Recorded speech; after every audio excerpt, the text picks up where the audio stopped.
अस्सलाम वालेकुम नाजरीन, हकीम अदरीस राजपूत। जो आज हम आपको पौधे का तारुफ करा रहे हैं, ये बड़ा मशहूर व मरूफ पौधा है और बहुत कम लोगों ने इसके मेरा ख्याल है देखा होगा। तो ये देखें, ये वेस्टर्न हर्ब्स में, चाइनीज़ में ये बड़ा इस्तेमाल किया जाता है।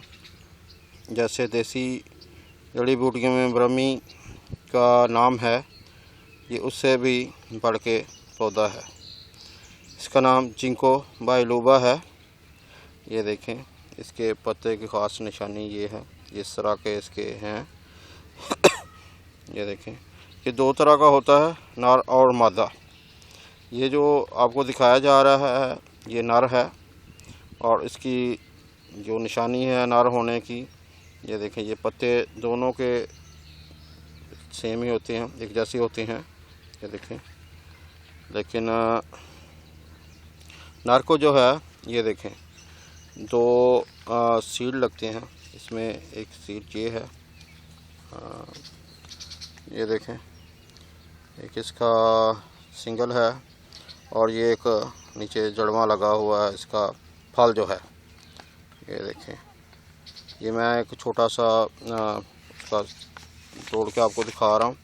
ये उसका फल है जो नर है, और एक साथ इसके है। किसी में जगह ये दो इकट्ठे लगे हुए हैं, ये एक अकेला लगा हुआ है। तो आप ये देखें, इसके साथ ये इसके पत्ते हैं, और इसका दरख्त जो है ये बहुत बड़ा होता है। ये देखें, ये सारा इसका दरख्त है, ये इतना हाई है, और अच्छी खासी इसकी हाइट हो जाती है। ये पौधा और ये दोनों, ये देखें, ये अगर आप देख सकते हैं तो ये इसकी शाख पे लगा हुआ है, जिंको बायलूबा, इसको मैथ प्लांट भी कहते हैं। ये जो याददाश्त है इसके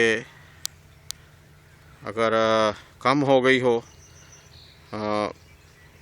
उम्र की ज़्यादती की वजह से या किसी वजह से, और इसको अकेले इसके पत्ते इस्तेमाल होते हैं, इसका जो फल है वो इस्तेमाल नहीं होता। इसके पत्ते जो हैं, इसकी चाय बना के या इसका टेंक्चर बना के या इसका पाउडर बना के इसको इस्तेमाल किया जाता है।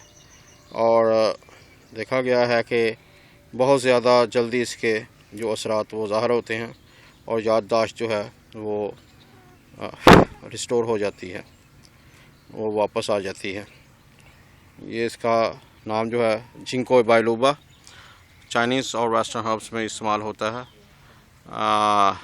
ये देखें, आपको जो तारुफ कराया गया है इस पौधे का, जिंको बायलूबा का, इसके साथ ही हकीम अदरीस राजपूत को इजाज़त दीजिए। खुदा हाफिज़।